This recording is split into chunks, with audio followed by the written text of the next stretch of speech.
قارون کے خزانے کے متعلق آپ نے تاریخی حکایات اور محاورے تو سنے ہوں گے۔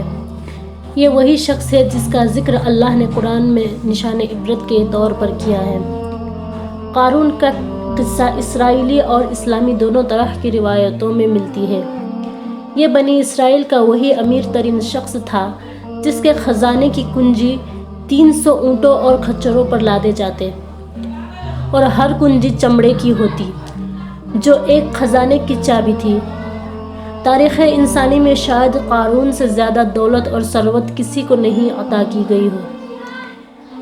قارون حضرت موسیٰ علیہ السلام کے چچا یسور کا بیٹا تھا۔ وہ نہایت ہی حسین اور خوبصورت آدمی تھا۔ یہی وجہ تھی کہ بنی اسرائیل اور قبطی لوگ اسے منور کہتے تھے۔ قارون جوانی میں اپنے قوم کا سب سے با اخلاق اور نیک آدمی میں شمار کیا جاتا تھا۔ نیز توریت کا بہت بڑا عالم دین بھی تھا، کیونکہ اس کی پرورش موسیٰ علیہ السلام کے سایہ عاطفت میں ہوئی، اس لیے وہ کتاب کا علم بھی رکھتا تھا اور اچھی آواز کا مالک تھا۔ وہ توریت خوبصورت انداز میں تلاوت کرتا۔ یہی وجہ تھی کہ لوگ اس کا بہت ہی ادب اور احترام کرتے تھے۔ قارون ابتدا میں حضرت موسیٰ علیہ السلام پر ایمان لایا، اور جب بنی اسرائیل کو قبطیوں کی غلامی سے نجات ملی تو وہ ان کے ساتھ مصر چھوڑ کر سرزمین موعود کی طرف ہجرت کر گیا۔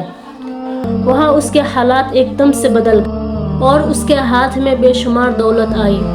دیکھتے ہی دیکھتے وہ اپنے قوم کا امیر ترین شخص بن گیا، جس کا ذکر اللہ نے قرآن مجید میں یوں کیا ہے: بے شک قارون موسیٰ کے قوم سے تھا، پھر اس نے قوم پر زیادتی کی اور ہم نے اس کو اتنے خزانے دیے کہ جن کی کنجی اٹھانا ایک طاقتور جماعت پر بھاری تھا۔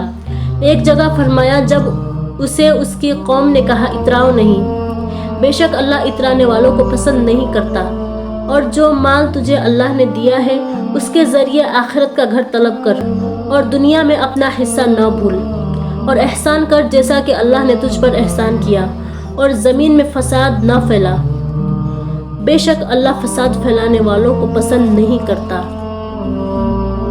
جب زکوٰۃ کا حکم نازل ہوا اور حضرت موسیٰ علیہ السلام نے اس سے عہد لیا تو اس نے یہ وعدہ کیا تھا اپنے مال کا 1000واں حصہ زکوٰۃ نکالے گا۔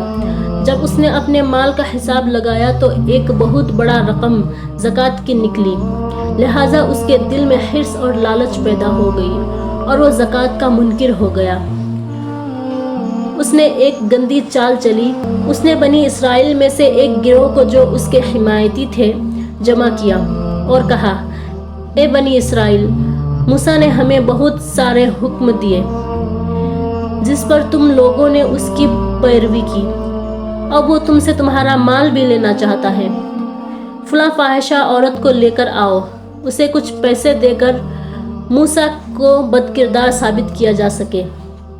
قارون نے اپنے قوم کے لوگوں کو جمع کیا اور حضرت موسیٰ علیہ السلام سے پوچھا کہ زنا کی کیا سزا ہے؟